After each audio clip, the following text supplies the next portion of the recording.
bw'abadde atongoza empaka za enduro moto championship ez'omulundi guno ku kitebe ky'ebyemizannyo erugogo, omumyuka wa sipiika wa paalamenti ow'ekitiibwa Jacob Oulanyah ategeezezza nga gavumenti wamu n'olukiiko lw'eggwanga bwe bali abeeteefuteefu okukola ku nsonga eziruma bannabyamizannyo. The issue of taxation, of course, has been outlined. When it is brought to us, we will see how to handle them as parliament. Oulanyah yeebazizza abavuzi abakiikira Uganda mu mpaka za Afrika ezayindira mu ggwanga lya Tanzania, nga Uganda yakiikirwa abavuzi bana omwo abadde ne musajja mukulu Fitidis Scholastics eyakutte ekifo ekyokutaano.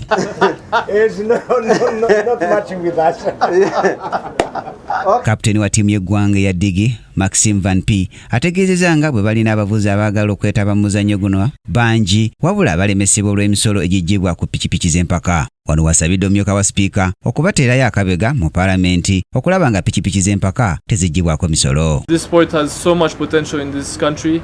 The people love it, and now if they can get this tax exemption, then we will really be on the right path, and I'm sure that we will be one of the leading countries in Africa. Ye muvuzi w'emmotoka z'empaka Fitidis Scholastics awaanye omutindo okwateekeddwa empaka za Africa Tanzania, era n'asaba abaddukanya omuzannyo guno mu ggwanga okulabira ku balirwana baabwe ab'e Tanzania. Okusinziira ku akulira eby'okuteekateeka amakubo mu mpaka za wiikendi, abavuzi abaneetaba mu mpaka za autocross bakuvuga omugatte gwa kilomita 13, ate bannaabwe aba pikipiki bakuvuga kilomita 12 mu budde bwa ssaawa 3 baweereddwa. Ssaawa nnya tubeera 4x4 zibeera zitandika, era ku ssaawa y'emu ne pikipiki zibeera zitandika.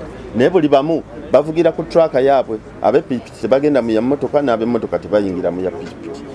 Empaka zino za lawundi ey'okubiri ku ngule ya enduro y'omwaka guno nga n'ezaasukira ddala ku kalenda zaaliwo omwezi gwa Apuli ow'omwaka guno. Olwa Kingdom TV amaliriro g'ebyemizannyo, nze Brian Katende. This is Kingdom TV.